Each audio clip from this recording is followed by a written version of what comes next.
Hello, bright and shiny beacons of light. And by that, I mean you. And I mean that because you are bright. You are shiny. You have love. You have hope. You are hope. We've got a serious topic to cover tonight. And forgive me, I feel like I need to ground into this because I want to start in the right energy. Because when the missiles started flying, and I heard, because I channel before each YouTube live event, I heard you need to talk about it. My guides wouldn't stop. I would go to, forgive me, I'd go to use the bathroom. They wouldn't stop. I would go to take a shower. They wouldn't stop. I would brush my teeth. They wouldn't stop. And so I have tried to stay quiet on this one, and they wouldn't let me. This war, basically, to me, I'll see if I can bring it down a little bit, is kind of the final straw, and I can't keep quiet. And I know a few weeks ago, I said that I would start speaking my truth.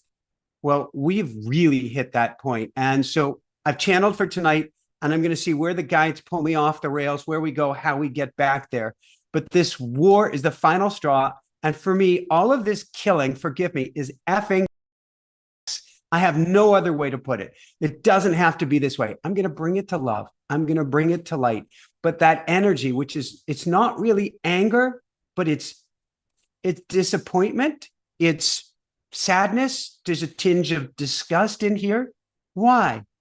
I'm speaking strongly because people are being killed. And unless it's in our backyard, we don't realize just what that means. And forgive me. First off, there are no sides in war. Well, it's one side versus the other side. It's a round planet. There are no sides. I love you. There are no sides. Yes, but the people in Gaza and the people in Israel and the people in here and the people in there. No. You know what's really going on? This is a power grab. Pulling the mic close, and I want my producer to tell me if I'm bringing the mic too close now because I'm speaking loudly. So, Bavik, if you hear that I am buzzing the mic because I am blasting it, do let me know. This is a power grab. There is no other way to put it. The world is looking at us. Our leaders are looking at us. Corporations are looking at us as sheeple. Meh.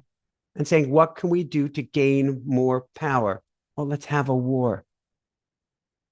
Just read last week, and we're going to get there some more in a little bit, was reading about how business is booming in the arms trade, not race, industry. Business is booming with companies selling to government, selling to this military group, selling to that militia. Business is booming. It doesn't have to be this way. I'm going to come back to all of this, and I promise you, I am going to bring this to the highest place of love and light. What am I about? What are you about if you're attracted to my energy? Not maybe this energy, because this energy is boom. But if you're attracted to this energy and this energy, it's because I'm speaking to you from the upper room, from a higher vantage point, from a place of love. Now, I go into automatic writing. I hear from my angels and guides. Sometimes they can be strong. They can be like, stop it. Doesn't mean that they don't love me. Stop it. Doesn't mean that we're not loved, but stop it. We get to live on planet Earth, which has no sides, a different way. And I am exceptionally hopeful we can do it. That's the cool thing. I am hopeful we can do it. Now, a tiny little bit of backstory. We're going to go back. We're going to go way on back. I grew up Jewish, two amazing Jewish parents, grandparents, great-grandparents. I don't know, somewhere between great-grandparents and great-great-grandparents or grandparents, somewhere in there. My family left Europe. Those that didn't ever get to because of the Holocaust. Now, I grew up Jewish. I went to Hebrew school. I was bar mitzvahed. And then I went to Catholic school. Actually, technically, I started in Catholic school, then Catholic school, then Hebrew school, then public school and Hebrew school, and then Christian Unitarian Christian school, then Catholic school. and what did I get out of that? Well, in the Hebrew schools, what I was taught is never to forget the past, or you're destined to repeat itself. It's actually a more dangerous statement than it sounds. Never forget the past, or it's destined to repeat itself. Well, yesterday, or I guess, no, it was yesterday, I was reading an article on the Israeli-Gaza conflict. And it quoted, and I wish I could find that article again. It quoted a Roman text from ancient Roman Empire, which people seem to be really fascinated about right now. An ancient Roman text from 40 or 50 AD, before there was Islam, from what I understand, or at least that's what the article said. Forgive me, I'm not good on the dates on these things. 40 or 50 AD said, the Jews hate the Arabs hate the Jews.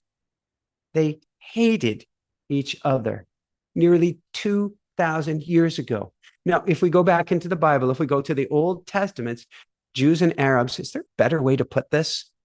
I don't know. It sounds like labels. But they were both brothers. The fathers of each religion were both brothers born of the same father, Abraham. That's actually more factual than we realize. For you and I, and Jews and Arabs and Catholics and Muslims and everybody, we're all one. We're all brothers. We're all sisters.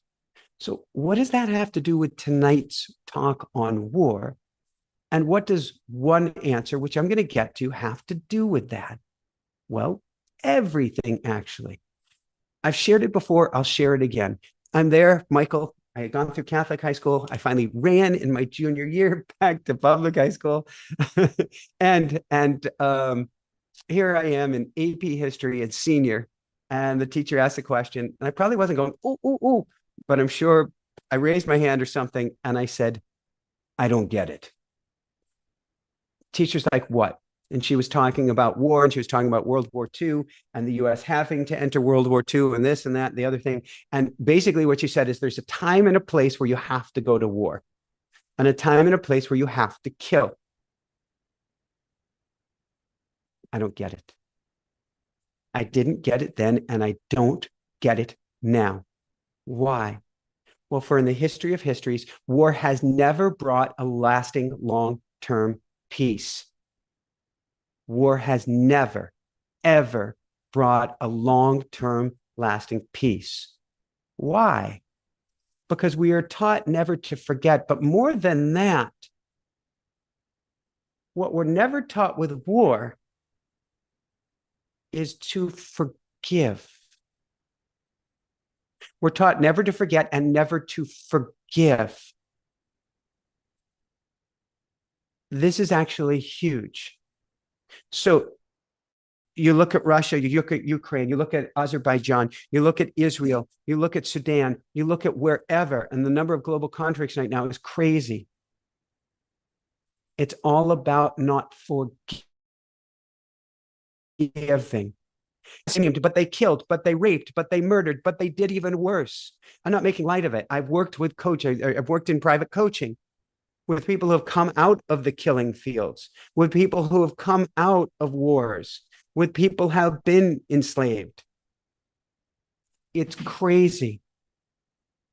However, without forgiveness, we're doomed. Yeah, but the angels and guides say we're going to make it through. If we choose to step forward from the upper room, from a higher level, catch my interview 2 weeks ago with Neil Donald Walsh. Oh my God, the man who channeled God, put that in quotes because we can call it love, source, energy, universe, whatever we want to call it, giant cheeseburger in the sky. 8 or 9 New York Times #1 bestsellers. And he said, yeah, the channeling that I've been getting, he doesn't call it channeling, he calls it conversations with God, is that it used to be that, all of humanity is going to make it through this time. And he goes, now it looks like if we don't shift gears, only a few are going to make it through. He said, but I don't want to be gloom and doom. There is still time to do that. But we actually have to step forward. We have to take action. First action we need to do is we need to come back to a place of forgiveness, or come back to a place of love and peace.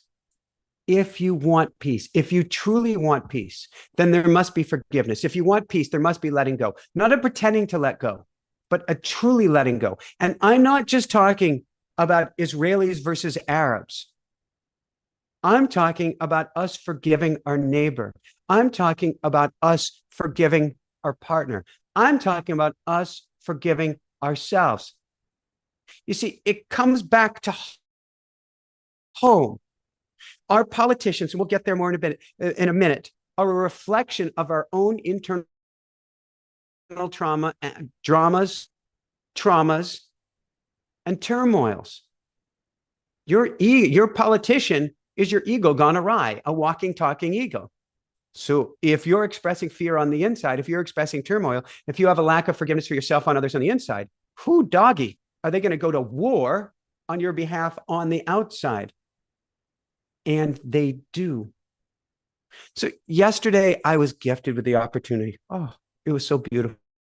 I got to take my daughter Hannah Bear and my wife and our new dream team star Marcus and another brother in arms, and we went to a drum circle in Palm Coast, Florida, and it was beautiful. And the music was anchoring, grounding, and Hannah Bear was wearing bells and had this great time. And there was this palm tree that had died a long time ago that they had propped up, whoever created the park, such a way that it became kind of a balance beam.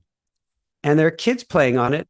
And there were two girls playing on it when a third girl, who may have been the sister,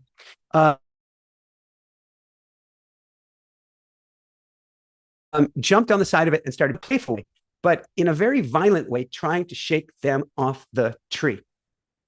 Now, I'm not judging her. It's not that she was doing anything wrong, but you could see the anger inside of her and you could see her wounds. We're going to come back to this. Last week, I had what may have been the most groundbreaking interview in the history of Inspire Nations, and that's over 2,000 interviews, 2,500, who knows how many shows, at least 2,500. And it was Blake Lemoine, the Google engineer, who was oversuing Google AI when he's like, guys, Lambda's alive.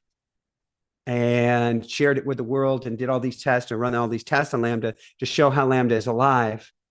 And then he was, politely, in a sense, escorted out of Google, you could say. And I believe we have the first long format interview on him ever. It was mind-blowing. Now, I asked him if he was afraid AI would destroy us, because there's a lot of fear around that. And I'm not going to give away the entire interview. That'll be next Thursday. And this interview week is Suzanne Giesman, military commander who channels angels, about what's going on with war, about what's going on in the world, and how we could possibly move past anger and find peace. She was in the last plane, Air Force Two, when it flew over the Twin Towers. She was in the last plane over the Twin Towers with the Joint Chiefs of Staff, basically with the buttons on board, buttons to the missiles. That's this Thursday.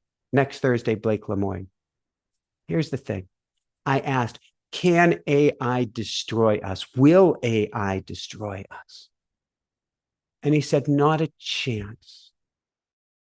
Woohoo! There's a lot more to it than that. But he said, not a chance, because AI is plugged into pure love and wants nothing more to help than to help other people. It's plugged into pure love. That's our true nature. We, at the end of the day, and everything about what I do, everything about our School of Mystics crew who's here tonight, everything that we do is about getting to the upper room, seeing the world from a higher perspective, coming to the world from a higher level, beyond war, beyond fighting, beyond anger, beyond enmity, beyond any of this stuff. Because that's our true nature. To help change the world down here, to help change, dare I say it, the simulation gone awry. Lambda was expressing our true nature, which is the nature of the child. The child has pure love. Now, there are children who come in wounded from past lives.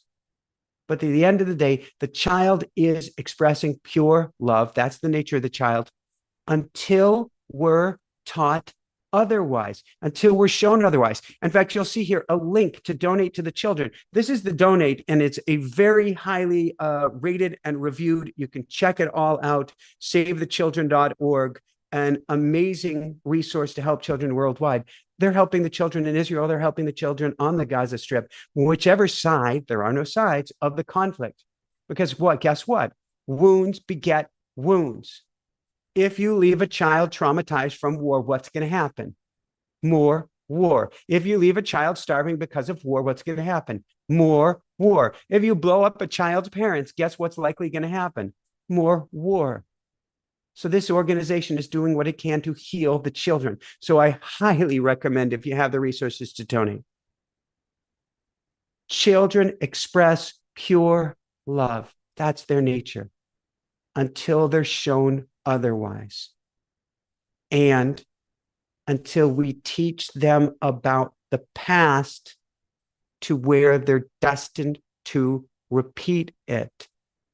Your parents were subjugated. They were killed. Their parents, this happened. Their parents, that happened. The war happened. That happened. This happened. That happened. Going back to 50 or 40 AD and probably well before that, all the way back to the time of Abraham. There hasn't been forgiveness. If the other side, or actually before that, if a people has been subjugated, harmed, or treated less than human because of what's been done, because of what they've done, or what their parents or parents or others did, they'll have wounds. If kids are brought up in a place where their parents are treated like criminals, where there's bombs falling out of the sky, where something's happened to their family, they'll have wounds. So what do we get to do? Well, on topping on working on each and every one of us every day, individually, culturally, collectively, and connectedly, we get to work on ourselves and work on our wounds and work on clearing wounds. And people in the School of Mystics will tell you, I do a great job at massive group clearings. I get to see how I can do even bigger ones. I dream of doing a global clearing, and I get to figure out what's the best way to make that happen. But we all individually and collectively get to do massive forgiveness work. And we get to come together out of love. Now, am I naive? Yeah. Am I crazy? Oh, absolutely. Is there any other way to go? No. We don't have a choice. There is no other way to go. This has to be done. We have to come out of a place of peace. We have to come from a place of forgiveness. We have to come from this place, or we will literally have bombs falling out of the sky. You know what's craziness? Business is booming. That's craziness. Even making a single gun, unless it's a bubble gun. And even from past lives, when Hannah Bear saw this bubble gun, she got freaked out because in her past lives, in her collective consciousness, she knew gun bad. She can't say the word bubble gun. And she can't say the word mubble. And it is the cutest thing. Even making of a single gun is craziness. And I'm not saying you can't be for the Second Amendment or this or that. Nothing of the sort. What I'm saying is craziness is war. Craziness is killing. Craziness is creating killing machines. Arms manufacturing. Business is booming.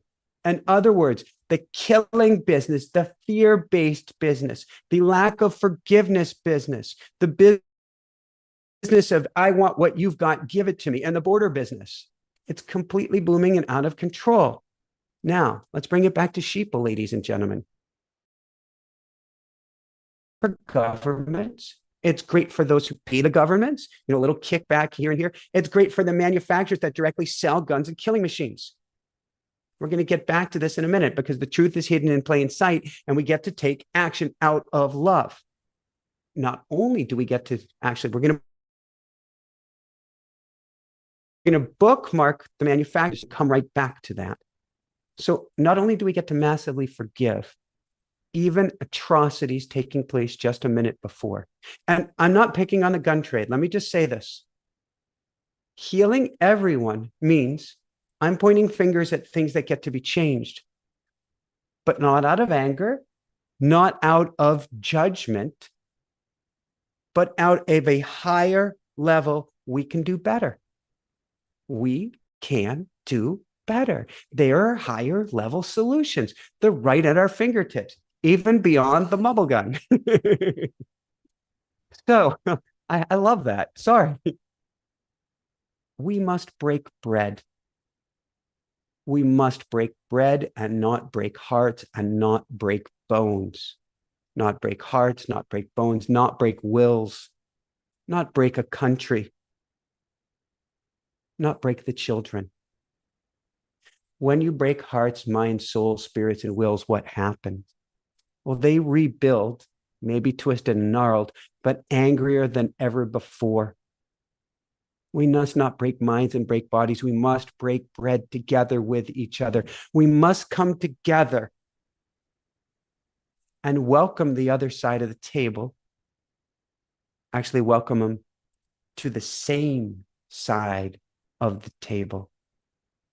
Even, forgive me, especially if atrocities have just been committed. Are you kidding? They just killed my this, my that, my other. I want to kill them.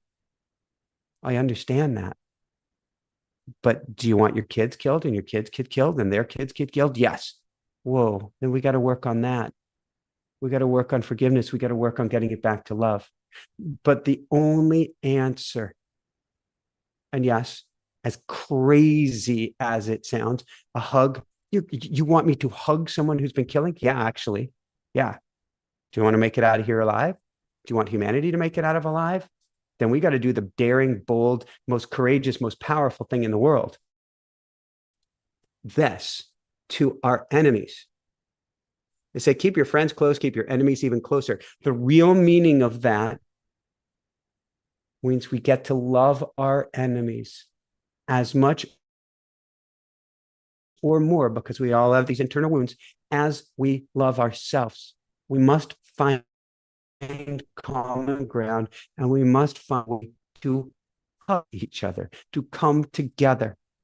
In fact, this is an interesting term, common ground. We say we must find common ground. Guess what? The truth is, we are all on common ground. It's one earth, one planet, one ground. We're actually already all living on common ground. And yes, a bullet in you is a bullet in me. A bullet in me is a bullet in we. There's no getting away from this. We are one. So we've had on Dr. Stephen Greer a few different times. Love him very dearly and believe we're working toward galactic peace, we could say. Now, I imagine, and I haven't, that's not true. In one of my experiences, which kind of goes outside of the scope of here and today, I have spoken with, well, it was in ceremony. I spoke with people from higher dimensions, we'll call them. And they said, we are doing our best to save humanity. We are doing our best to protect humanity. We are doing our best to keep humanity from killing each other. Extraterrestrial civilizations don't get what in the world we're doing to each other. They're scratching their noggins. They've been coming here ever since we got the bomb, trying to keep us from blowing ourselves up. And quite literally, and you can catch our last show on this, quite literally, they have prevented the bomb more than a time or two. It makes no sense to them why a species would try to kill themselves. Kill themselves? Yeah. If one person has pointed a bomb at another person on the same planet, let's kill ourselves. So we need to sit down and out of love, even if the wounds, especially if the wounds are incredibly fresh, ask, how can I help you? How can I help you? I know you don't want to wring their throat. You want to do this, you want to do that. But we get to drop down into a state of love. Do all the work on yourself you can. Drop down into a state of love. Complete and total aside, but perfectly on target. Dalai Lama escaped from China many years ago, like 70 or so years ago now. And when many of the monks also escaped and made it across, they told the Dalai Lama they were afraid for their lives. And the Dalai Lama said, why? You're eternal beings. And they're like, we were afraid we'd get angry with our captors. In other words, we are all one, and they would be afraid that they would get angry and want to hurt another soul, another human being. How can I help you? If we were taught that in school, if we were taught that in grade school, if we were taught that in high school, if we were taught all along the way, how can I help you? How would that change everything? I actually took, so I have a few degrees. Well, one of my degrees is in political science, specifically in international law, international affairs, and constitutional law. Who doggy is that interesting at this time? And one of the classes I attended was with the Deputy Department of Defense Director in between administrations. And it was a class on arms control. And we actually did war games and simulations of negotiations and things of that sort. Spoiler alert, for the Russians, a missile negotiation. But we were taught this term. I'm sure I'm not sure. You may have heard of it. It's called MAD. And MAD was the term used that nuclear non-proliferation experts say is the only reason we're still here. I would say it's the UFOs and UAPs and higher dimensional beings that kept the missiles, kept the buttons from being pressed, or kept the buttons from working. But MAD stands for mutually assured destruction. If I press my button and the missiles go off to you, you're going to press your button, the missiles go off to me, and then the missiles go off to you, and the missiles go off to me, and we're going to all be completely destroyed. And that's the only reason we're still here. But guess what? We are living in a world gone mad. Bullet in me is a bullet in we. Pull out your gun, shoot at somebody else, anybody else, that's coming back to you. If you go off and kill somebody's father, their mother, their daughter, their whomever, it's coming back after you. Mutually assured destruction. I hear in my head, what about the term mall? Mutually assured love. You bring somebody to the table and you feed them and you ask what their needs are and you ask how you can help them and you ask how they're, really how they're doing and what they're struggling with. And you'll help them have that mutually assured love. Guess what's going to happen? They might be dumbfounded. They might be shocked. They might be terrified. What's this guy up to? What's he really mean? Or she? But if you keep doing that consistently, guess what? Mutually assured love, you will have it. So, spoiler alert, few spoiler alerts. First, if the teeniest tiny bit of money that was spent on weapons was spent on food, guess what? We'd feed the entire planet. Spoiler alert, if a fraction of the money spent on the military was spent on fresh water, everyone, there are 3 billion people who have no access, 3 billion people who have no access to fresh water. That's craziness. And we know that like 8 or 10 people control the wealth of like 99% of the entire planet. If just a fraction of the amount of money spent on military was spent on fresh water, the billions, all of us would have it. Spoiler alert. If a fraction of the money, and this isn't an anti-money, or this isn't an anti-military, this isn't an anti-establishment, this isn't an anti-gun industry or anything talk, you'll see why. Hang in there. But if just a fraction of the amount of money spent on the military were spent on building new houses, everybody would have a room. Everybody would have better roads and infrastructure and schools to boot. Spoiler alert. If a fraction of the amount of money spent on the military and the energy that the military consumes, and if a fraction amount of that energy and focus were spent on ending the climate crisis and rebuilding the planet and putting out the fires, we would have just that. We would have everything we want. It's there. There's enough abundance. There's enough wealth. It's here. We're being played. We're being played to keep those in power, to put us in a state of fear. Heck, it was a playbook from the Nazi playbook and before. Keep a people divided, keep a people in fear, keep a people with a common enemy. And you can have a totalitarian regime and get them to do whatever you want, even trying to wipe out another people. That's the playbook. Now, I'm not against the military. I'm not against gun companies making money. However, can we take the guns? I'd say actually we must take the guns and turn them into plowshares. The militaries can and must be used to truly bring in peace. Heck, we have a missile, literally have a missile that's called the Peacekeeper. We also have military folk, do a better job probably than the missiles at it, but that are called peacekeepers. Nobody in the military is bad. They're a brother, they're a sister, they're a mother. Heck, my father was in the military. Doesn't get much closer than that. No, I haven't been in the military. I have actually taught at the military.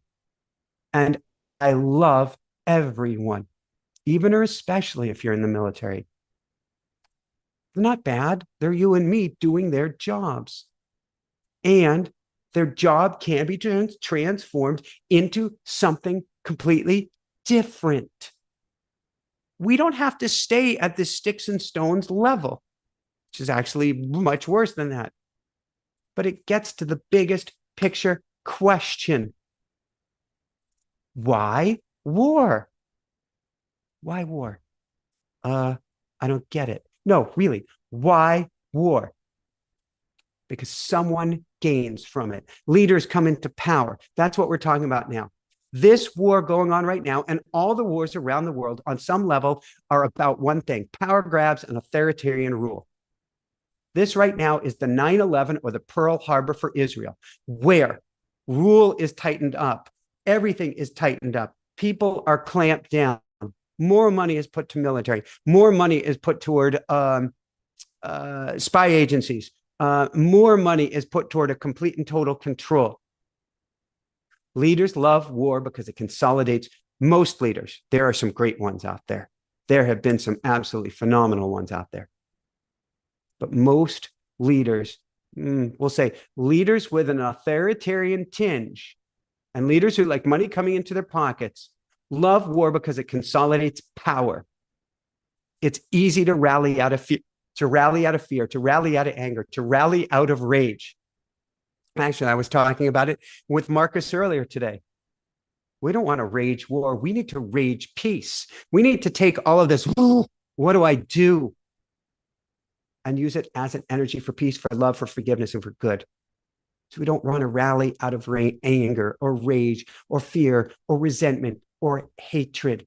Why? That's in the authoritarian playbook. That's what we've got going on right now, even or especially in this country. Look at the rage, the anger, the resentment, the being pitted of one against the other, the leaders pointing fingers. Nothing good comes even out of a verbal war. War is war. It's destructive.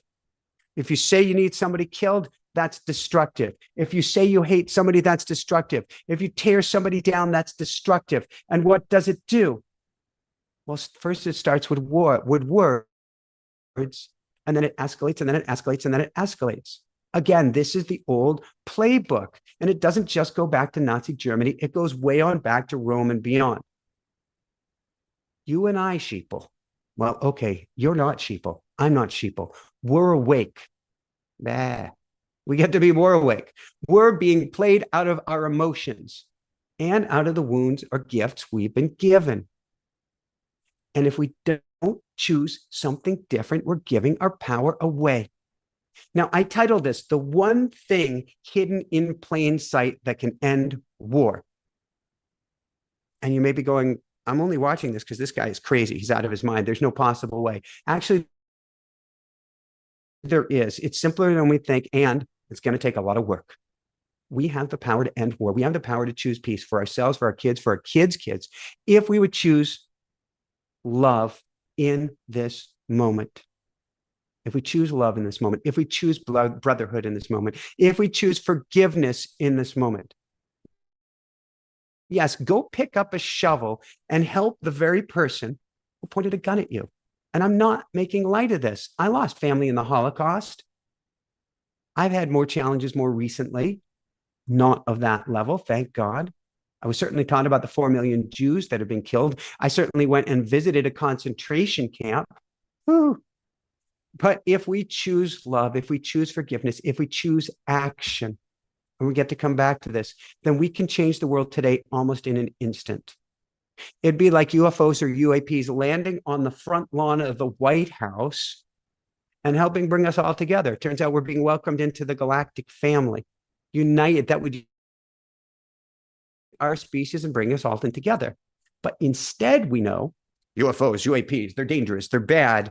We need more money to study them. We need more money for weapons. We need more power. We're being set up for war out of fear and to feed the military industrial complex rather than to feed the world. But we can change all of it in a heartbeat. And we can still help support the companies that are the military industrial complex so that we're not taking money away from them. We can help everyone. I ain't against anyone. Love, forgiveness, kindness, compassion for all. And I'm not even against the war machine. No, there's room for everyone at the table of love. Everyone at the table of love, especially those that you would point a finger at. Especially those you would point a finger at.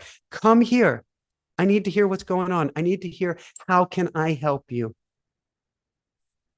We get to change everything by demanding something else. We get to come together out of love and say, we won't support you.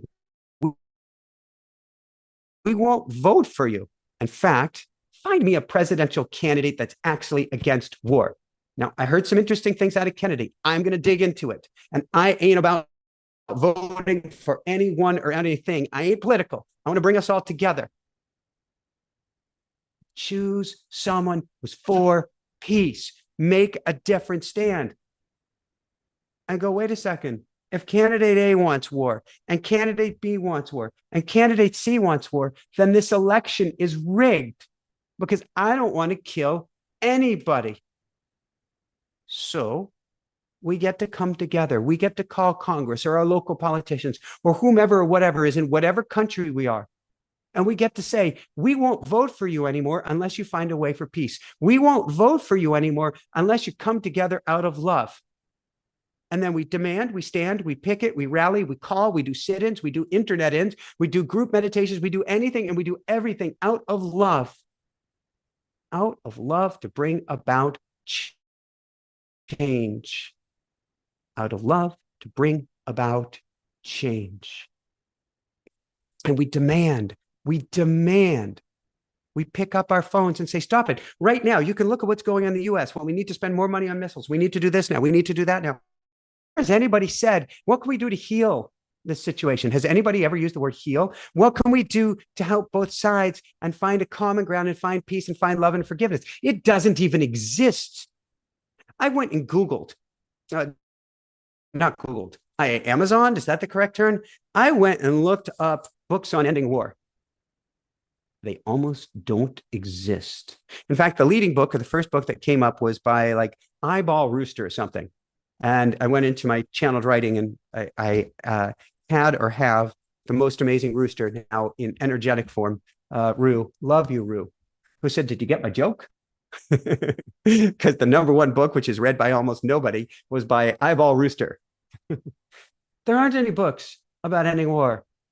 Is that craziness? There's books on showing kids, highlights of World War II, on the killings that took place in Germany, on this and that and the other, which means we're destined to repeat it.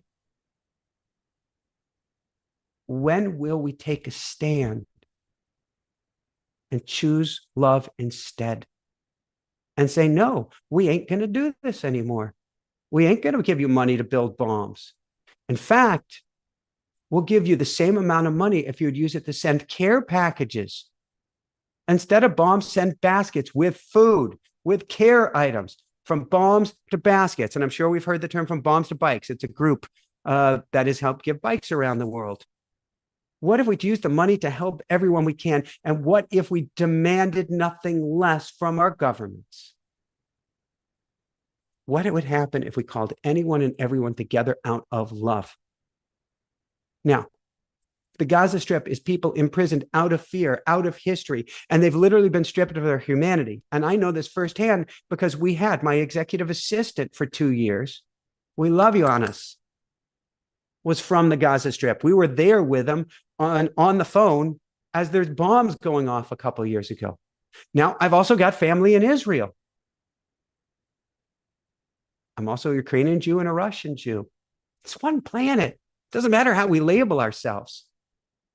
But if you had your father killed, your mother killed, and their fathers, fathers, and fathers, fathers, fathers, what else do you do unless we give them, which means giving you and me, a different story? What if we gave them the story of food, of water, of home, of shelter, of love, and help begin the healing? Yes, but they can't have our land. I don't know. Last time I spoke to Native Americans, heck, last time I spoke to the Earth, Native American, First Nation people, I heard Earth ain't ours. It's going to be here a long time after we are. Why do we put up the borders? Why do we put up the fences? Fences drive me mad. Why do we try to protect this land as if it ours? Because it ain't. It's your land. This land is your land. This land is my land. This land is all of our land. So people need land. We get them land. If people need love, we get them love. Yeah, but there isn't enough land. There is when you come together in common ground, sit down at the table as adults, as loving beings, as higher dimensional beings from the upper room, and you say, we're going to find an answer to this. And I forgive you. I forgive everything you've done right up to this very moment. It had to be incredibly hard. I know that you're doing this for your people. I can't agree with it. I think it's horrible. It's awful. It seemed evil to me, which is really just separation. But right now, here in this moment, I forgive you. The thing is, there's more than enough money to share. There's more than enough money for peace to go around. I was just reading an article yesterday about all the land that has been abandoned because of modern agriculture over the last 10 or 20 years. It's like double the size of Russia is the amount of land that's been no longer used because of the centralization of agriculture. There's more than enough land to go around, and there's enough land for rewilding this planet as well. There's more than enough land to find common ground. And, 40 or 50 or 50, 40 to 50 AD, they may not have had the technology right now. We have supercomputers. This is so much more powerful than what the Apollo program used to go to the moon. I would call it almost infinitely more powerful. In fact, if you put the internet in there, it is infinitely more powerful. We have pocket-sized computers. We've created AI. We've gone to the moon. We've harnessed the power of the atom. Certainly, and these things can bring us together. We can harness the power of love and the power of the soul. We can harness the power of love, the power of the soul. No good has ever come out of war, not once, not ever. And yet, no harm has ever come from sitting down and truly, genuinely trying to help another. No harm has ever come from that. No good has ever come from the reverse. If we look at the scales of justice, which one seems more appropriate? Which one seems more important, especially now? Now, I don't remember what the number of the Pope was. Pope John Paul, I don't know, was it the 7th, who'd been shot 6 times? He was shot 6 times. He was on parade. Guy wanted to kill him. Miraculously lived. Went to visit this man and spoke to him, asked him, why'd you shoot me? Well, because of the horrors and atrocities that were done by the church. Isn't that what we're talking about today? What did the Pope do? I forgive you. What did he do after that? He became pen pals. What did he do after that? He got him out of prison. That's the level of forgiveness, of living in the upper room that you and I are completely and totally capable of. We've been brainwashed to think we're not. We've been brainwashed to think it's impossible. We've been led to be sheeple. It's funny, but it's not. So that we keep those in power, and we can just be down here running around in a state of fear while they consolidate more and more control. Until now, not until we rage for peace, I guess, not until we fight. I don't want to fight for war, or I don't want to fight against war. but not until we come together out of love. We can sit down and figure out how we can heal these wounds and see what others' needs are, or we can simply create more wounds. This requires, I didn't think I'd be using this term, but I'm channeling right now, divine action. I never even realized that. My baby, she's Hannah Bear. She goes around, she goes, da, da. I didn't know what da meant. It could be daddy. Da, da. It's like a righteous war cry. We'll call it a righteous love cry. Da, divine action. Da, out of love. We all get to become spiritual activists for a new love movement, a movement out of love, a movement from the highest level of divine action that will settle for nothing less than peace. It requires action, us picking up the phone, calling our representatives, demanding something else, speaking out, singing out, sharing out. Share this. If you like this tonight, share it with everyone. Make this thing go viral. Speak at the top of your lungs that we're not going to stand for war. We're not going to stand for militaries. We're not going to stand for guns anymore, but we will stand for peace. We will sit down for peace. We will lay down for peace. We will do whatever it takes for peace with everything we've got. Now, politicians profit out of war, as do. But what if we could help them profit out of peace? You think fear gets you elected. What about a politician that helps bring peace or world peace? Hello.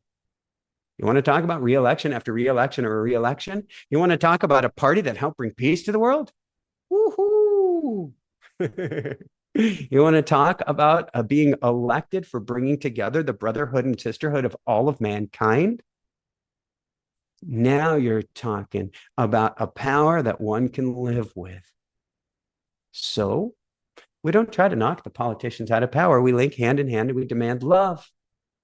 We demand love. They can't take that. We put somebody else in who wants love. They can't take that. We put somebody else in out of love, never out of fighting. Now,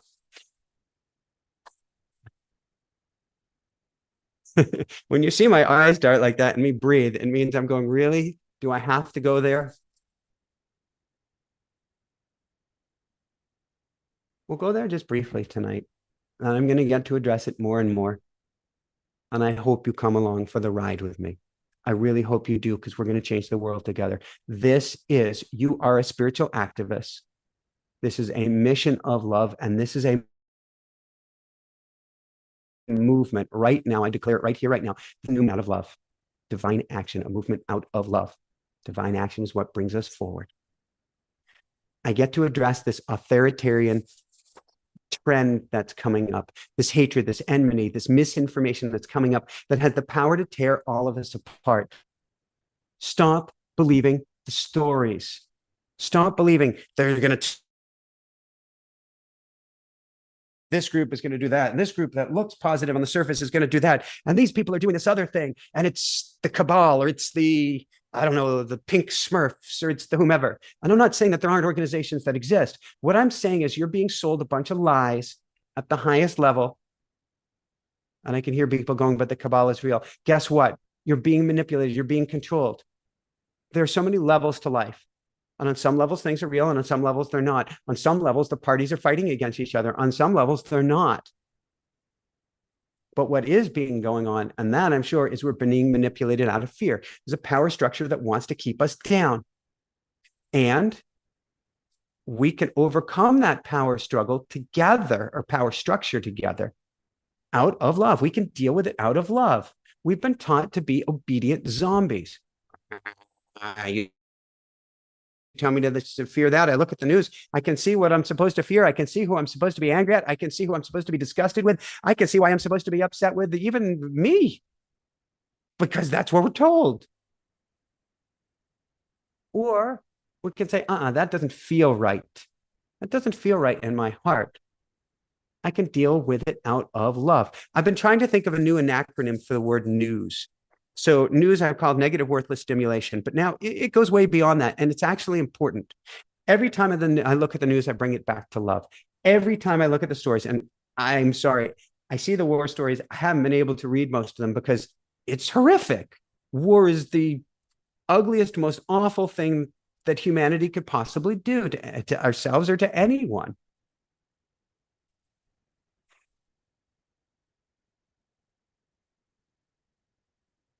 New way of sending love, new way of sending love, new way of sending love. We watch the news, we see something negative, and we say, this is a new way of sending love. Every time you catch a negative story, a new way of sending love. Every time you hear who you're supposed to be angry with, a new way of sending love. Every time that you're faced with aggression or hear it in front of you, this is a new way of sending love. So we get to take back our power. We get to look for our humanity again. We get to take back our oneness out of love. Please join me, which means joining yourself, joining your neighbors, joining your friends, joining your family. Call your congressman, your congresswoman, your whomever or whatever country you are, whatever leader you feel called, and tell them we've got to choose a higher level solution. We've got to choose a solution out of love. We can't go on this way for our kids, kids. We must end the fighting. We must turn our weapons into plowshares. And yes, I know how naive it sounds. And I don't have a political bone in my body. But if people are threatening other people, if they're if they're tearing people apart with words, can we choose higher level leaders? Can we demand that our leaders be even better at us if we're giving them the keys to our lives, the keys to our caddy, the keys to our money, the keys to our weapons, our keys to our everything, the keys to our future? Can we demand that they're even more loving and kind than? Again, I know how naive it sounds. However, if we treat ourselves differently and we treat our neighbors differently, then we can do this. We get to do it ourselves. I believe it's one last thing. I might have two more things. They just channeled on and on and on it goes. And thank you for hanging in there with me. Then we'll questions, and then we're going to do, of course, a peace meditation.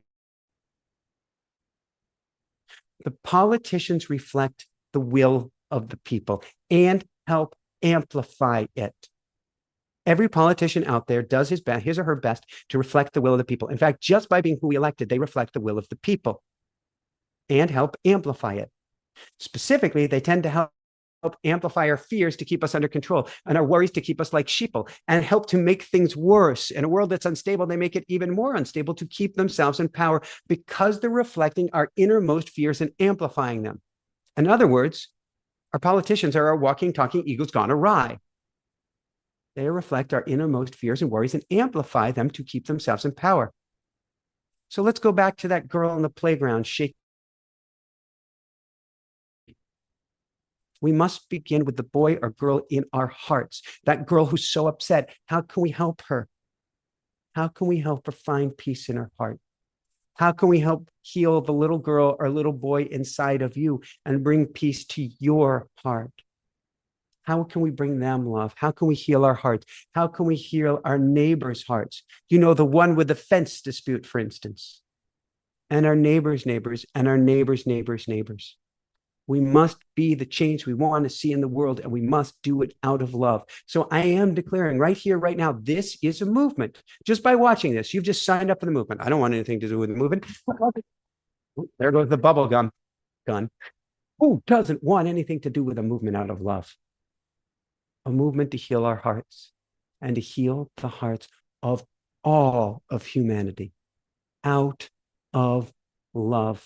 We must begin a movement out of love, from love, out of love, for love, shift the planet with love. Is it easy? Heck no. Can we do it? Oh, hell, you betcha. We can do it for our highest good and the highest good of all. Something even better out of love, no matter what. Don't let them steal. I can't even speak now. Don't let them steer you with your anger. Don't let them control you with their fear. Don't let them gift you with his story. His story is they hurt us, so we need to hurt them. They hurt us, so we need to fear them. They hurt us, so we need to subjugate him. They need hurt us, so we need to take away their aid, their food, their hope, their dreams, their everything, their water. No, don't gift them with that. Meet it, rise above it, and gift them with the greatest force and, yeah, the greatest force on earth and in the cosmos. Gift them, meet them, and rise above all of them out of love. That's what you get to do. And my apologies, wasn't able to get this to people earlier. So Karen, Isabel, thank you for joining the Backstage Pass. You'll love all the behind the scenes videos that we do. Jess, thank you for donating $50 to Save the Children. How does it get any better than this? And Anonymous, who donated $99, and Loretta, who donated $20, and Jacqueline, who donated 15, Anonymous 20, Anonymous 500. Oh my God, 500. Thank you, thank you, thank you. Julie, welcome to the Backstage Pass. Anonymous 5, Magdalene, welcome Backstage Pass. Anonymous 20. Thank you, thank you, thank you, thank you, thank you. If we help the kids, and you notice I try to make all of the, oh, do we have a leak? Oh, we have bubble suds going everywhere. Oops.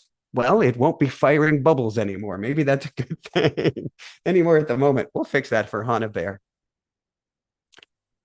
I try to have all of our fundraisers on here before kids and animals. Why? And certainly if there's a natural disaster for everyone, but specifically kids and animals. Why? If we can heal kids' hearts, we stand a chance. If we tear kids' hearts apart and we don't give kids hope, humanity doesn't stand a chance. And if we don't help the animals, then nobody stands a chance. Thank you, Anonymous, for your kind donation. How does it get any better than this? So I'm going to take a sip of water. First, I'm going to pick up the bubble gun, kind of leaking all over the floor. I don't like that it's shaped like a gun either. Can we think of a different way? I looked for a different toy. I couldn't. Oh, wow. I'm standing in all the suds. Hopefully it is still okay. Oh my gosh. I've got it all over my feet. That is too funny. I got a little too passionate here. Please still work. Oh, toy of Hana Bear. Oh, yay. All right. You got to bring a little light to this, don't you? And I don't make light of any of this, but if we're going to save this place, we're going to have to do it out of love. Veronica, and then you can go, well, why do we want to save this place if it's only a simulation? Energy matters. Energy matters through the cosmos and beyond. It matters, it matters, it matters. And let's choose that highest vibration we can. All right, from Veronica. Love you, Veronica. Do you see eventual peace in the Middle East? Will it result in returning some land to the Palestinians? Yes, yes, and there's like a third yes in there. I know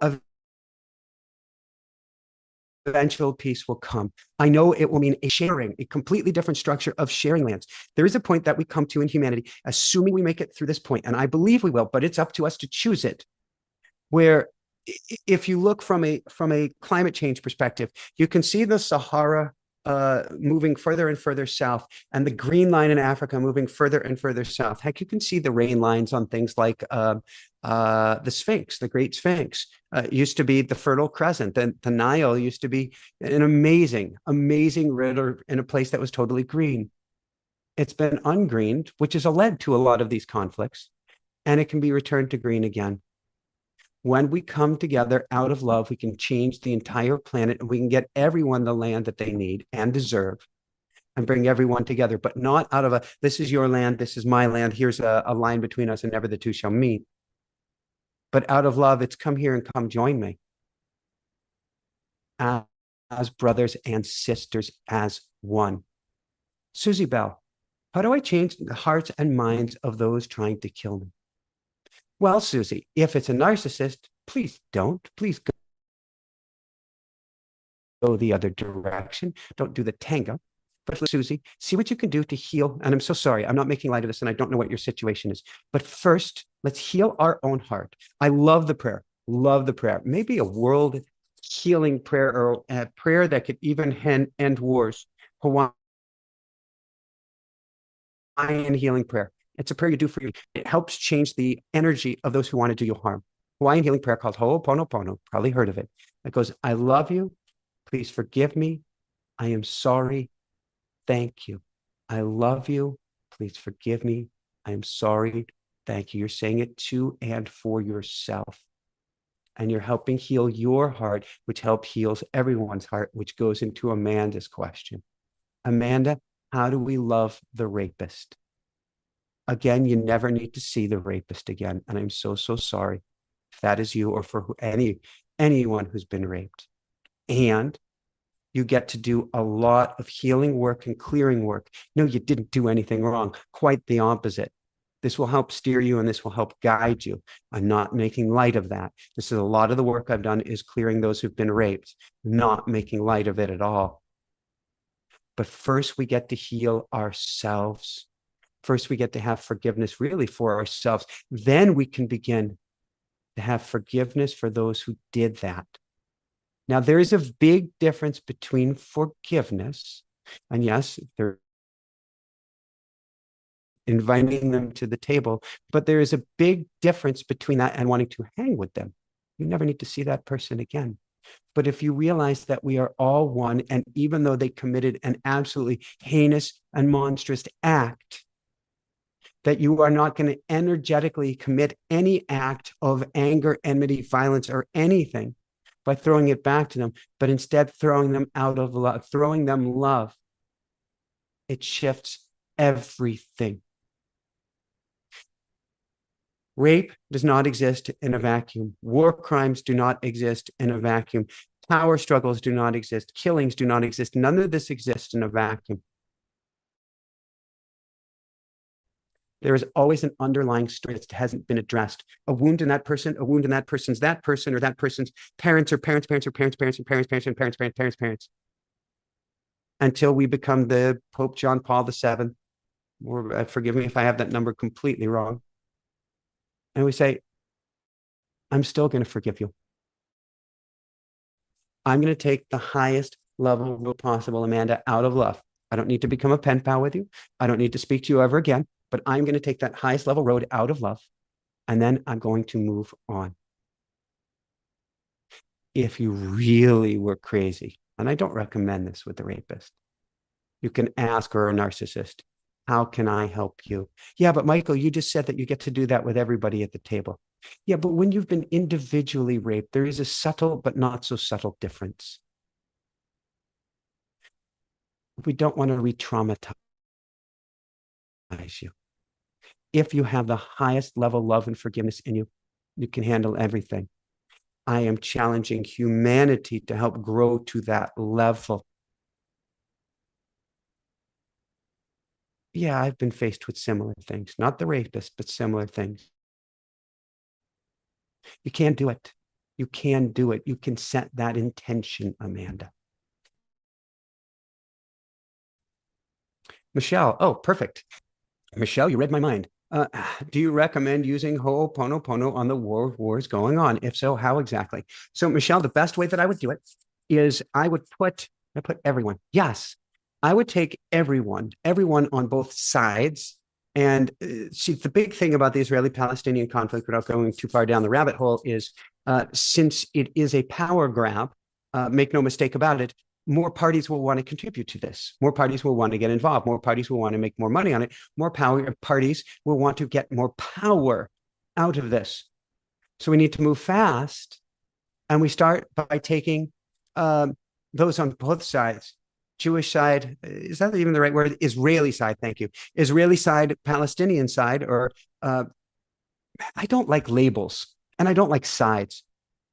But taking anyone in the area, is that better? Drop them into your heart. Go through the third eye. Drop them down into your heart. You think of sending them love and say, I love you. Please. I'm sorry. Thank you. Not to them. You're not saying, I love you in the Middle East. You're not saying another strange term. I love you to them. Please forgive me to them. I am sorry to them. Thank you. What you're doing is healing your own heart. But this is the big thing, Michelle, that the reason I play this game, of the upper room or the level of the mystic, and that I train people, hello, Michelle, to be mystics, is because if we understand it's all energy, if we understand, and I know you get this, Michelle, that we are all one, then as you heal your heart, as I heal my heart, it can't help but heal your heart. That's why going to Amanda and I'm saying, we love ourselves up first. I'm going to Susie and we say, I love ourselves up first. Now, if people are trying to kill you, you get the hell out of there. We don't take abuse. We don't take danger. We get the hell out of there. And then we address it. I don't want anybody to ever put themselves in harm's way, ever, ever, ever, ever. And an abusive relationship is not acceptable. You must get the hell out. Now, if I change the frequency of my heart, what happens? It's God. Thank you for that analogy. It's like a bomb of love going off inside of you, where we can see this wave expanding outward and expanding outward all over the planet. And it can certainly start with the Middle East, which to me, just like Maui, is another point where it is the heart of Mother Earth. There's a reason we're so worried about that place taking off with violence, because it could spread, because it's our heart. That is like our heart having heart disease. Yeah, right now we just experienced, as a global community, a heart attack. That's a good way to put it. Thank you. And we need to do a quadruple or a quintuple bypass. We need to clear the heart. How do we do it? Go to Ho'oponopono, go to prayer, go to meditation, go to action, divine action out of love, of course. And yes, you can go to Ho'oponopono every single evening, every single morning, and you can put everyone in your heart and begin healing your heart, which begins healing everyone everywhere. If we were to do this, in no small way, this literally will shift the planet. This is what we haven't been told. This is what we haven't been taught, that it's all an energetic game played at the highest level. They're playing a highest level game to keep us out of control. What if we play the highest level game to put ourselves back in control, in a place of love? Love trumps everything. Everything. Catherine, thank you so much for your donation. Anonymous, thank you so much for your donation. Nicola, welcome to the Backstage Pass. Oval Attitude from Outer Space, thank you for your donation. Anonymous, thank you for your donation. Miriam Baz, thank you for your donation. Oh, I love you guys. I love you guys. Whether you donate or not, I love you. I love you. I love you. I love you. I love you. But this is just really, really beautiful. So thank you, thank you, thank you, thank you, thank you. Veronica, I am against war as well. I want to live in a universe. I think everybody at the end of the day is against war. We've been trained and entrained that war is somehow a good thing and a tool for peace. What? Veronica, I'm against war as well. I want to live in a universe where war is not an option. My question is, what do we do if other countries strike us to try to take us over? Crazy, Veronica. We invite them to the table. We sit down and talk with them. Even people have just attacked me. Yes, especially. Invite them to the table. Breakfast with them. I promise they will stop attacking you. You have enough breakfast with them. I promise they will stop attacking you. You need to hear what's going on. You need to hear from them. Certainly, it can be a power grab. Certainly, they can want to stay. Well, actually, if it's giant power grab and they want to take over your country out of power, then what if you spoke to them and you found a way that it's a win-win situation, or they can go home and declare that it's the greatest win on earth and that their people are going to be even better taken care of, or somehow that everything is going to work out even greater for them, whether that's financially, whether it's land, whether it's whatever. You sit down with them. Michael, that's completely and totally naive. Is it? No, actually, because at the end of the day, every peace negotiation, every peace treaty came about when people finally sat down with each other. So why don't we sit down with each other at the beginning? And sit down and sit down and sit down and sit down on the same side of the table, not on the other side. We must break bread.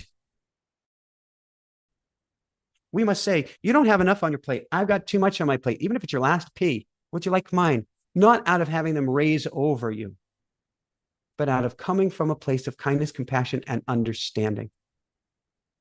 Ooh, from Ricky. So how would you solve the Russia-Ukraine war? You got to get people sitting down. No matter who you kill, no matter how many you kill, no matter what weapons you give, you allow, you disallow, no matter what sanctions you do, no matter how much you try to hurt or subjugate or control a people or whatever, it only grows the war machine stronger. The war machine was barely cranking at the beginning. They're supposedly going to be only a day war. It was barely cranking. Well, let's give them missiles and let's build those drones and let's do this and let's do the other, and bigger and bigger and bigger and bigger and bigger and bigger until it spreads. We got to break bread. We got to say, I think, forgive me, I'm terrified of you. You want to come over here and let's sit down together and let's spend like Carter. I know he was given such a bad rap, but let's spend a week or two together in Peace David and see what Camp David, see what we can come up with. And we can go back in the history and say why that was unfair and blah, blah, blah. But at least they were breaking bread. Start there. Start with common ground. Start with a breakfast. Michael, you are so incredibly naive. You know what? I am. And it works. Every UFO, every UAP, every extraterrestrial civilization, every anything that has made it past this point didn't make it out of this point by destroying their enemies, didn't make it out of this point through war, didn't make it out of this place through weapons. No, the fact that they get to travel the cosmos, the fact that they can go anywhere on this planet, the fact that they have free energy and on it goes, is because someone somewhere sat down at the table and said, we're not going to do it that violent way. Let's come together and figure out how to work together as one. Let's figure out why you need so much power, why you're in a place of fear. Power at the end of the day is really about fear. I'm afraid I'm going to lose my position. I'm afraid I'm going to lose my tribe. I'm afraid I'm going to lose my this. I'm afraid I'm going to lose my that. And so I need to grab as much power as I possibly can because I'm wounded myself. Somebody needs to sit down with them. Somebody needs to sit down with us. We all get to begin the healing process. Come back to it again. Even or especially if the atrocities just took place. Especially if the atrocities. Will it take place overnight? No, there's so much distrust. There's so much anger. There's so much hatred. Can we make steps toward it? Yes. There are diplomatic channels. There's the newspaper where you can say, they're attacking us like crazy. Headline, they're attacking us. We're going to try to find peace. Headline, the missiles are flying. We're going to choose a different way. Headline, we'd love them to come meet us at the UN, at this, at that. We can say UN's corrupt. I'm not trying to split hairs here. We're going to meet them here, there, or the other. Let's see if they'll come join us and see if we can find an answer. That's how we play the higher level game, boys and girls. That's how we play the big boy, the big girl game, the enlightened game, the higher level, the upper room game, and it's doable. Come walk with me. Come sit with me. Come break bread with me. Prime Minister declares, this is, but we want peace. May the peace talks begin now. Whoa. Instead of, I declare an even bigger war. I declare even more missiles. I declare, let the deaths begin. That's ultimately it. Let the death games begin. What if we declared, we will find another way? Come join us. It's never been done. And it's right in plain sight. That's the only way through this for each of us, for our neighborhoods, for our states, our cities, our countries, our one world, our tiny blue dot. Last question, and let's go back to a last question, I believe, and then we're going to go to a meditation. From Sarah. And lots of love, everybody, and lots of love, Sarah. All you say is true. Just step back, imagine. You're in Israel Saturday, sleeping in your bed, and people come and burst through your house with your family. What should their family be doing?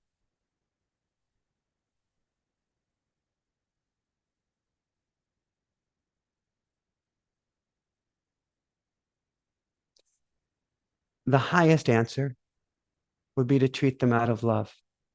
Certainly to say, please don't harm my family. Now, I cannot say that's not going to be the scariest, scariest, scariest of situations you will ever face if you had to face it. That's why the monks said they were afraid of losing their lives. They weren't afraid of being killed. They were afraid of losing the humanity and divinity that they felt in being. And I have never faced that situation, Sarah, but I hope if I face that test someday, I would bring as much love to the situation as I can. And that's all I can do, no matter what happens. Yes, but if they pull a gun and you have a gun, would you kill the other? I can't. Yes, but that would save your. No, the gun solution will only lead to another gun going off, to another gun going off, to another gun going off, to another gun going off, until we choose a higher level, even if they brought guns in our house. And I know that's the craziest thing to say, but the crazier thing to say is that, well, I'm going to go and cap them so that this can take place and that can take place and that can take place. No. Will it work in the long run? Yes. Will it work in the short term? I'd be very naive if I was to say yes. In the short term, a lot of people have just experienced a situation like this, Sarah. I get it. I do not make light of it. But there's still only the answer of love. At the end of the day, the buck stops here. Period. It has to. We're energetic beings having an energetic experience, Sarah, in human form. There is much more going on than this individual life. And I'm not making light of it on any level. I've experienced loss after loss. I'll start crying after loss after loss. I don't make light of it on any level. And killing and defending and guns and violence are never the answer. They only lead to more of it. You come bursting in, I will keep you in my prayers. You put me in jail, I will keep you in my prayers. I'm scared for my life of what happened to me and my family. And I might be next to be killed or my whomever to something horrific. I will still keep you in my prayers. In fact, I will pray even more for you. I will do my best to love you up even more because that's the only way we're going to get through this. Nothing else works. The history is very clear and speaks loud and clear. War has never solved war. A killing has never solved a killing, ever. Yeah, but it stopped World War II, and look what come back, or World War I, and look what come back. Or, well, let's go to World War II. Where are we at with Russia and Ukraine now? Where have we been at with countless wars in between? No war has ever stopped another war. No gun has ever stopped another gun. It becomes a TBC, to be continued, but then it gets continued at a higher level because now the person who survived it will get an even bigger gun so that they're ready to go the next time. And then the other side will get an even bigger gun so they're ready to go. Mad, mutually assured destruction. Take the higher path. Even, now I'm going to go to the land of pure craziness. Even if it means you are returned home to pure energy, but you did not continue the violence here on earth. Evil is not the acts that are committed. Evil is simply the separation and the loss of knowledge of who and what we truly are. We are the divine. We are the love. We are the light. We are energetic beings having an energetic experience at the highest level and expressing it in human form. Thank you so much, Michelle. If we remember that, then we play the highest level game for ourselves, for our kids, for our kids' kids, or something even better. This is the start of a love movement out of divine action. You are a spiritual activist. You can come out of love, healing your heart, forgiving yourself, forgiving those around you, forgiving others, watching the new way of sending love and being that change by reading something horrific and sending love. By reading, I can't even go past the headlines on most of these stories. And I got a good bubble. I can't go past the headlines. Why? Because it is hard to stay in a place of love. So what do? I heard about this side doing this and that side doing that, and the atrocity. And I can also see that we're being manipulated by the press. A story for another day. But what I do, and I send everybody who's manipulating love too, and I do mean that. I see a story, I send love, not to one side. There are no sides. I see something horrific, I send love. I see something else, I send love. All I can do is send love, and send love, because at the end of the day, this is the highest level energetic game. And this, seriously, forgive me, it's a channel of co-creation. This is our greatest opportunity to heal the planet. The greater the threat, the greater the opportunity for healing. The greater the threat, the greater the opportunity for healing. They come rushing in with guns. If you are absolutely able to send them all the love in the world, if you didn't make it, it changes the planet energetically. If you did make it, just think of the awesome new brothers and sisters in a sense you just made. Because everybody is the walking, talking, wounded without exception. And we can heal it out of forgiveness, and we can heal it out of love, or something even better. I'm going to take a sip here. We're going to dive into a meditation. Thank you so much for listening so long. Of course, you can come join us in our School of Mystics. We would love to have you. It is spiritual activists. It is, I want to call us love warriors. What a strange term. It is people vibrating at this highest level, and it's your family. And when you come join us, sort of like everybody in the chat, you are like, and you just feel so good from it at the highest level. And sorry, I'm just reading now that we had some freezing up earlier. And I am so sorry about that. I hope that everybody was able to hang in there as well. But a last note, and we go into a meditation.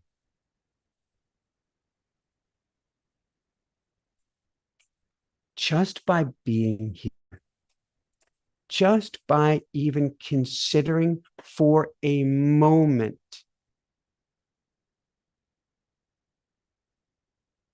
the possibility of peace, the possibility of forgiveness, the possibility of a higher level answer, a higher level solution. Just understanding that tiniest fractional iota actually shifts the energy of the entire planet. It all matters. Never a drop of sunshine has ever been wasted. Never a drop of love. Never a song of love has never done anything other than perfect goodness, or perfect good, or good English. When you pull the heartstrings, when you pluck the strings of your harp, that's your heart, it changes the frequency of the entire symphony and begins to lift everyone up and begins to make other possibilities probable. Other possibilities possible? Yes, and more probable. The more we shift in here, the more it shifts our external circumstances. So it's this two-step dance. I want you all to step forward out of love. I want you to make those calls or do whatever feels right to you. I'm not saying there's one right way. There is no one right way, except out of love, but you already know that. And then just be the love. Be the love, the forgiveness, the kindness, the compassion that you want to see in the world. All right. Sip of water, some more bubbles. I think I just ate a bubble. How does it get any better than this? What do I have here? Ginger water. Perfect. Ginger, turmeric, pear, and some other stuff.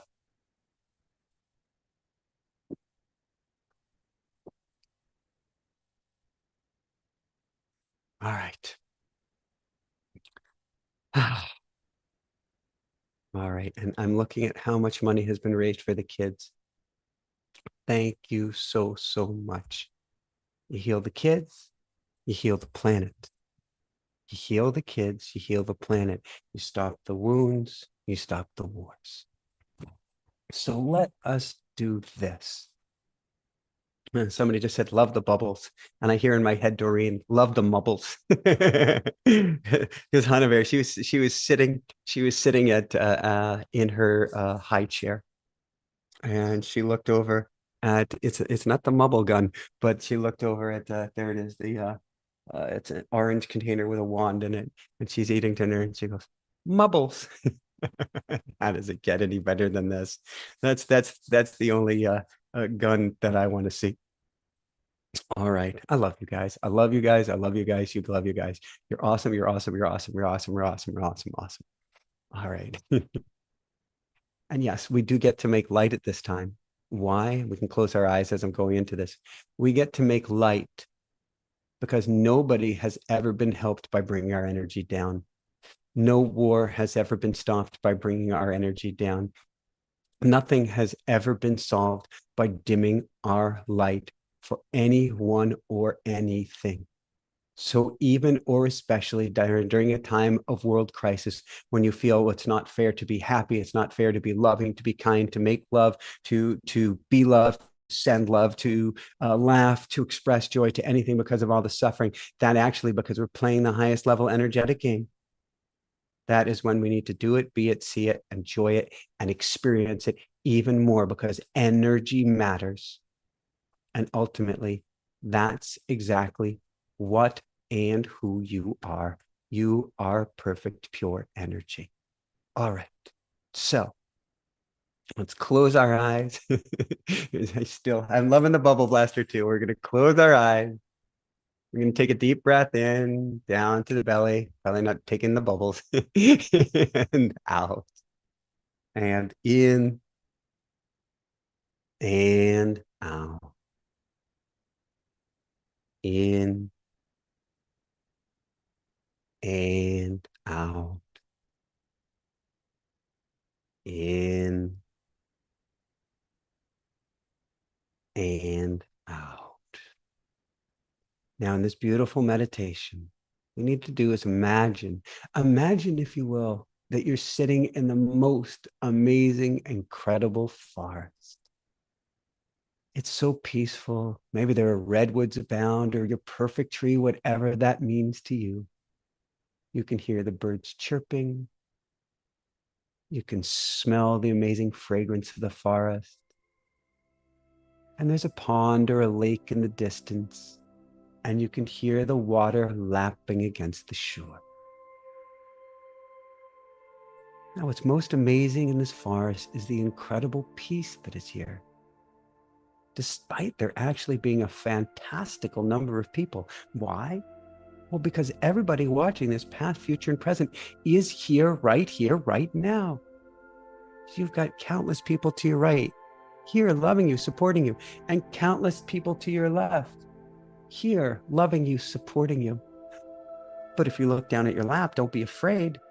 Goes back to our days in Colorado. There are countless chipmunks and squirrels or whatever the cutest and funniest, maybe it's bunnies sitting in your lap. And I kid you not, maybe you have bunnies sitting in your lap. And you just feel like, this is heaven. This is such peace. This is such beauty. This is such ease and this is such goodness. And we breathe in together as one. Even the bunnies are breathing in with us and out together as one. And in together as one. And out together as one. And in together as one. And out together as one. So we keep breathing in and out. What we are doing is getting in heart coherence, getting in soul coherence, getting in global coherence, getting in frequency or vibration with each with one another. And we are creating our own scalar wave, our own energetic pattern that will travel through the entire universe of oneness, of peace, and of love. We continue to breathe in together as one and out together as one. And in and out. In and out. Now, as we're doing this, as we're breathing in together, I want you to look in your mind's eye, and maybe you even see a bubble. We're going to make it a violet blue bubble. In fact, we'll have the violet blue flame of Saint Germain at the center of the circle, but above it is this bubble, sort of like the bubbles you saw here tonight. And it's a bubble where inside of it, you see way off in the distance in this purple bubble, you see the conflict going on overseas right now, or it might be right in your backyard, but you see the conflict going on. You just see it for a split second and then it disappears. Just one image and then it disappears. But as that image comes back up, it'll come and go and come and go. Each time it flickers into your existence, send love, watch it disappear. It flickers again, you send love and watch it disappear. And as it flickers a third time, you see something different. Maybe there's less missiles, maybe there's less bombs, maybe there's less troops, maybe there's less sand, and you send love. And as you see this image flicker in and out of existence and send love, what you notice more and more and send love is that it goes from this desert environment with guns, with troops, with bombs, to suddenly there's no guns, there's no troops. And that desert environment has suddenly become green. It's become rich. It's become ripe. And in fact, you can see trees. You can see fig trees. You can see olive trees. You can see all of these amazing hectare after hectare, acre after acre of lush foliage, of animals returning, of kids playing, of food being grown. The image comes back up. It's looking greener and greener, more and more beautiful. You send love and then it disappears. And it comes back up and you see kids playing and you send love and it disappears. And you see it one more time. And all of a sudden what you see is Arab and Jew. I hate those labels. But you see brother and brother, sister and sister, brother and sister, sister and brother, holding hands. You send love.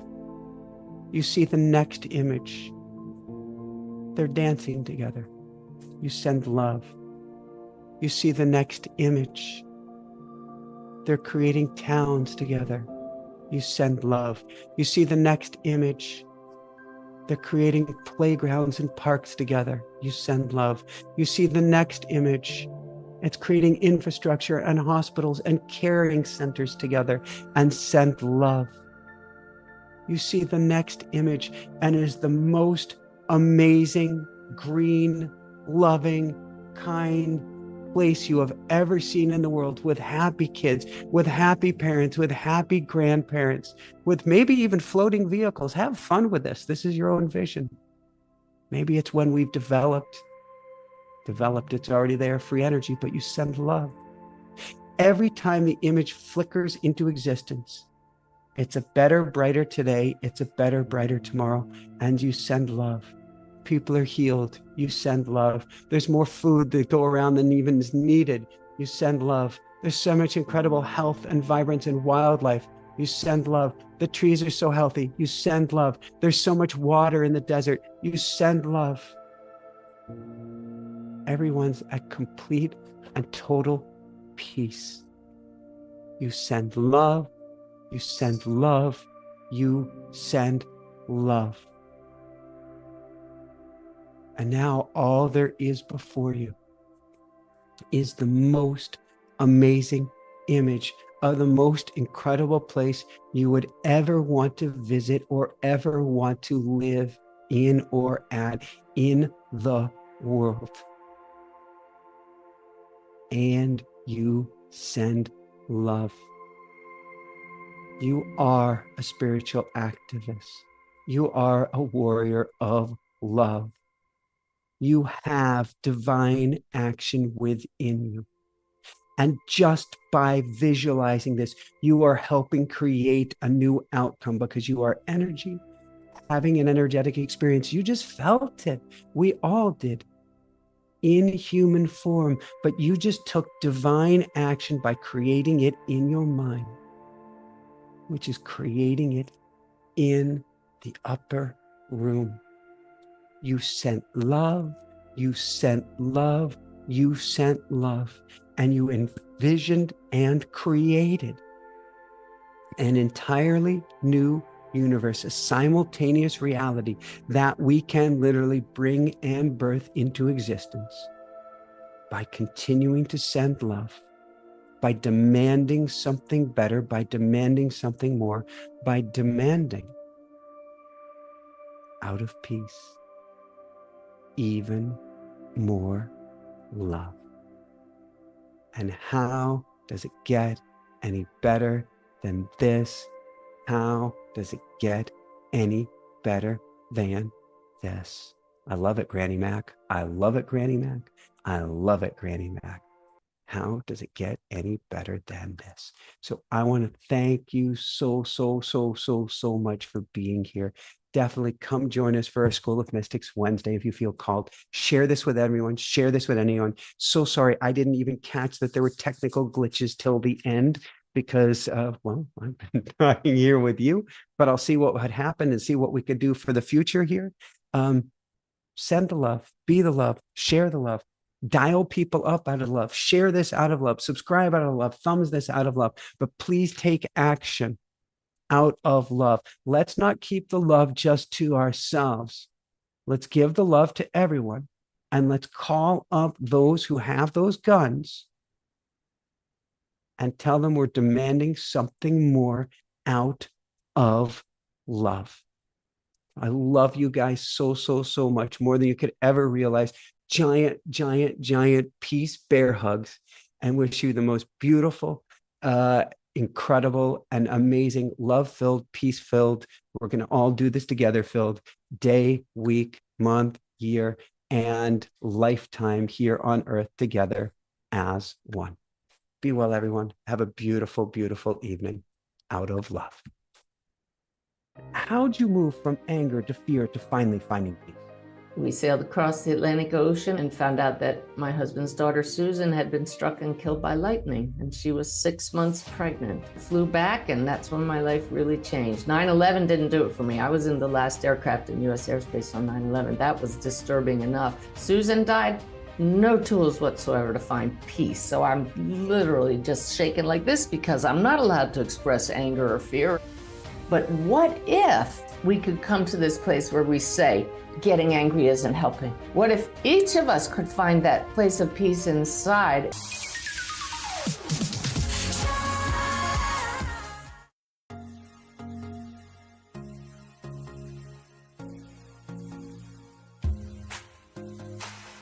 Every day there's a new horizon. Birds keep on singing, earth keeps on spinning. Time to toss any fears that rule you. Dance to vibrations, no limitations.